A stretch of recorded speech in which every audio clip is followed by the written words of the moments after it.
2020년 9월 서해에서 발생한 북한 소행 공무원 피격 사건을 은폐하려 한 혐의로 기소된 문재인 정부 안보라인 인사들에 대해 법원이 1심에서 모두 무죄를 선고했습니다. 사건 발생 5년여, 기소 3년 만에 1심 결과가 나온 건데요. 현장 연결해 들어보겠습니다. 박효진 기자. 네, 서울중앙지법에 나와 있습니다. 네, 서해 피격 사건이 발생한 지 벌써 5년이 지났습니다. 사건 개요부터 설명해 주시죠. 네, 서해 피격 사건은 연평도 인근 해상을 항해 중이던 해양수산부 공무원 고 이대준 씨의 시신이 2020년 9월 20일 북한 등산꽃 인근 해상에서 발견되면서 본격화됐습니다. 어업지도선 무궁화 10호에 타고 있던 이 씨는 전날 새벽 1시 36분쯤부터 같은 날 오전 11시 30분 사이에 배에서 사라졌습니다. 그리고 문제 22일 밤 9시 40분부터 밤 10시 50분 사이에 북한 측이 이 씨를 사살하고 그의 시신과 타고 있던 부유물까지 소각한 것으로 추정되는데 당시 이 내용은 국방부와 국가정보원에 계속 전파됐습니다.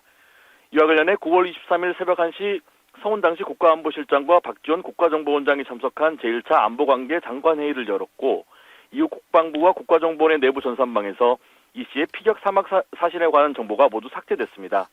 또 서훈실장의 지시로 국방부는 이 씨의 월북 가능성이 높게 평가됐다는 내용과 그 근거가 제시된 최초 분석 보고서를 작성했습니다. 이게 군의 공식 입장이 됐고 해경 등은 보도자료를 작성해 언론 등에 배포했습니다. 해경은 포류 예측 결과 분석 등을 추가로 반영해 월북으로 판단된다는 내용이 포함된 2차 수사 결과도 발표했고 이 씨의 채무 도박 등으로 인한 정신적 공황 상태에서 현실 도피의 목적이 있었다는 추가 발표도 했습니다. 네, 그렇군요. 그 어업 지도 업무를 하던 공무원이 배에서 사라진 뒤 북한의 피격에 의해 사망한 사건인데 검찰 공소 사실의 그 핵심은 무엇이었나요? 예, 검찰은 앞서 말씀드린 일련의 사건이 진행되는 과정에서 피고인들의 불법적인 지시 등 위법 행위가 있었다고 봤습니다. 월북에 관한 판단 및 그 근거 등에서 허위 사실이 개입돼 허위 공문서 작성, 허위 작성 공문사 행사, 이시 및 가족에 대한 명예훼손 등이 있었다고 판단했습니다. 검찰은 이들을 지난 2020년 12월부터 순차적으로 기소했는데 보안상 이유로 이후 60여 차례 재판은 비공개로 진행됐습니다. 지난달 결심 공판에서 검찰은 서훈 전 실장에겐 징역 4년을, 속 전 국방부 장관에겐 징역 3년을, 박지원 민주당 의원에게는 징역 2년과 자격정지 2년 등을 선고해달라고 재판부에 요청했습니다. 네. 그 검찰의 공소 사실이 25가지나 되던데 재판부가 모두 받아들이지 않은 건가요?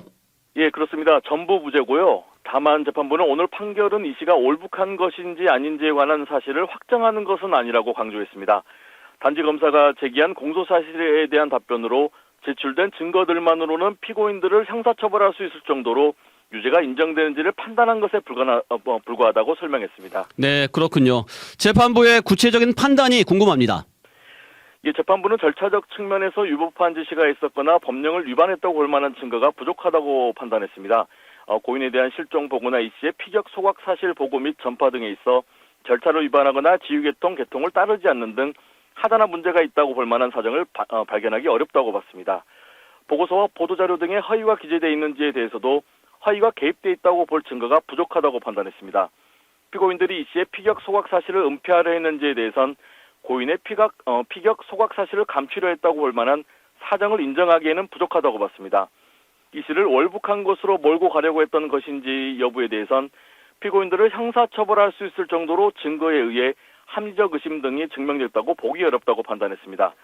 마지막으로 이 씨가 월북한 것으로 판단한다는 당국의 판단 및 제시한 근거가 허위로 볼 증거가 부족하다고 봤습니다. 네, 그렇군요. 오늘 1심 판결과 관련해 검찰의 항소 여부와 유족 측, 피고인들 입장도 궁금합니다. 네, 우선 검찰은 판결문을 우선 검토한 후에 항소할지를 검토하겠다는 입장을 내놓았습니다. 피고인들은 윤석열 정부 감사원과 검찰의 정치적 수사에 대해 일제히 비판하는 의견을 냈는데요.